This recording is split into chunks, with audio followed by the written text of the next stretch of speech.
Ciao, I'm Andrea, and today I'm continuing my series on elegant recession style meals. Just because we're in a recession doesn't mean you can't have an elegant meal, and you'll see. Today's Valentine's Day, so I'm making an extra special meal. We will begin with making our dessert, which is a chocolate pudding. And then yesterday I made some crab cakes, and I have a little bit of crab left over that I saved to make some ravioli. Finally, we will be making our main course, which is a little bit of lamb with a creamy, wonderful puree of celery root and potato. Stick around.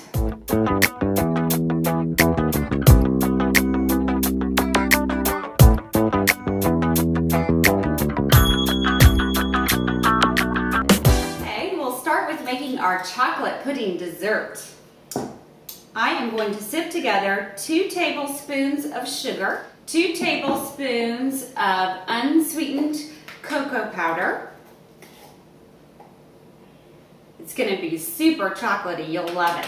1 tablespoon of cornstarch. And we'll add a big pinch of salt. Salt just sort of wakes up the flavor and everything. Sift this all together, and now we'll add 1/3 of a cup of milk. This is just whole milk.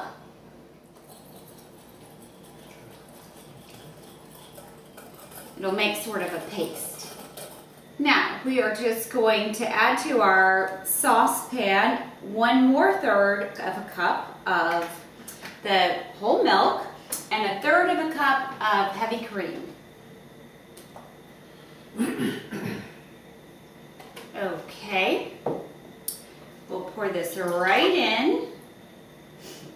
And now we'll add our last 2 tablespoons of the sugar. 1, 2. Now what we want to do is stir this together until it just begins to boil and the sugar dissolves. This will take a couple minutes. Meanwhile, I have chopped 2 ounces of good quality 70% chocolate. And this will melt when we pour the hot liquid over the top. Okay, now that the milk has come to a simmer, we're going to add this chocolate cocoa powder mix. Just add it right in. And then we'll just let this come up to kind of a low simmer, really heat up, and then we'll add it to the chocolate. This part is just really quick. It'll thicken up for about 1 minute, and then we'll pour it right over the chocolate. It smells so good.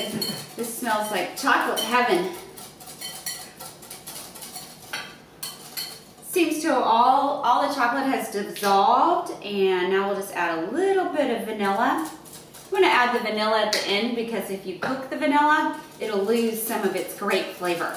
And I am going to use these 2 beautiful little dessert cups that belong to my husband's grandmother. So my Valentine will love that.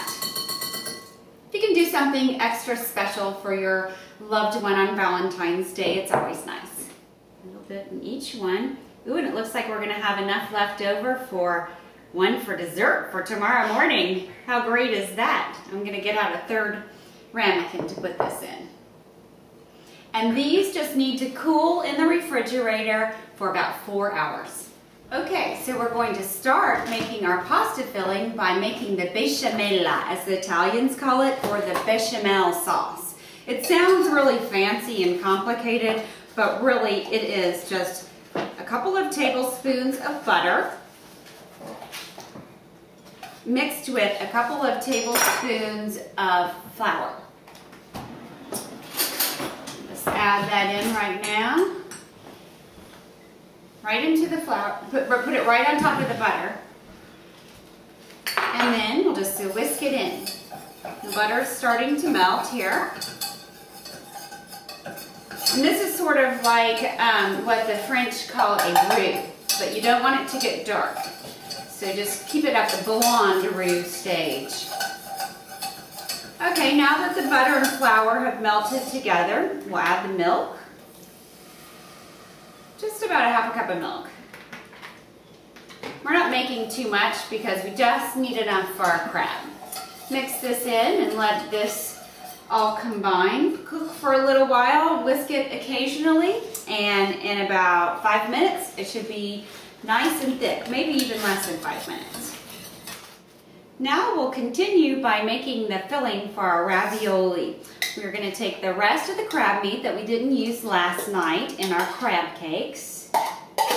So we still have a good amount left. So these will be very crabby ravioli. Add a little bit of the bechamel sauce.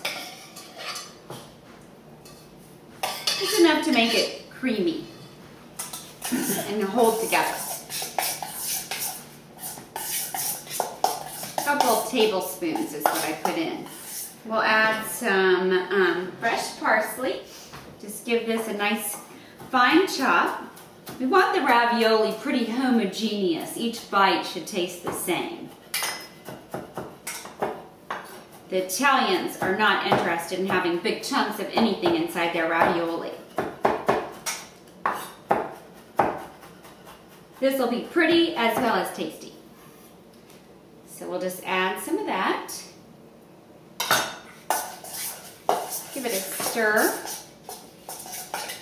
That looks like about the right amount. Now we'll add some salt.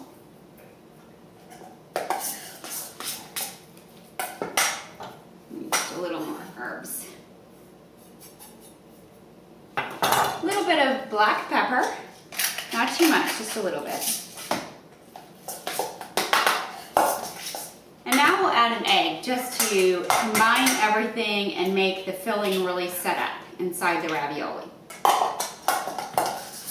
Now, I just made some pasta dough, and you can see the directions for making pasta dough on my website, morethanspaghetti.com. I made a video of that, so go under video demos heading, and you'll see a video for making fresh pasta.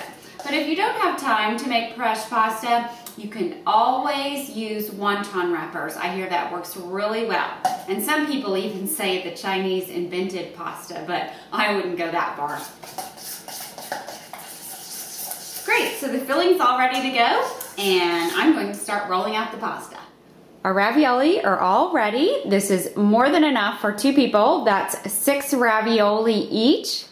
To make things easier, I'm going to go ahead and get started with the contorni, the side dishes for the main meat course. I'm going to make a puree of celery root and potato and a little bit of onion. This is the celery root, and I'm just going to dice this and the potato. And then I found these nice, beautiful asparagus. They were on sale for $1.99 a pound, and I just got exactly what I needed, which was about 1/3 of a pound. So these are affordable side dishes. So now you can see I've chopped all of the celery root and the whole 1 small potato, and I have about 2.5 times as much celery root as I have potato. I'm going to add this to our water and milk mixture with a little bit of chicken stock in there. It's already been heating, and we'll cook this at a simmer for about 30 minutes until it's really soft. 30 minutes, we'll check on them. When I'm entertaining or when I make a special meal just for 2, like today's Valentine meal, I try to make as much as I can ahead of time. And this puree of celery root can even be made the day before if you're in a pinch for time. So now it's cooked for about 30 minutes. All the vegetables are really soft, and I'm just going to drain out the liquid. And we'll puree it until it's very fine. Hit it with some salt, some olive oil, our favorite.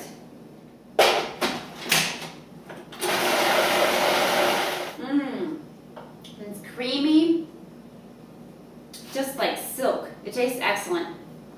Now this is all ready to go, and all we have to do is reheat it right before the second course.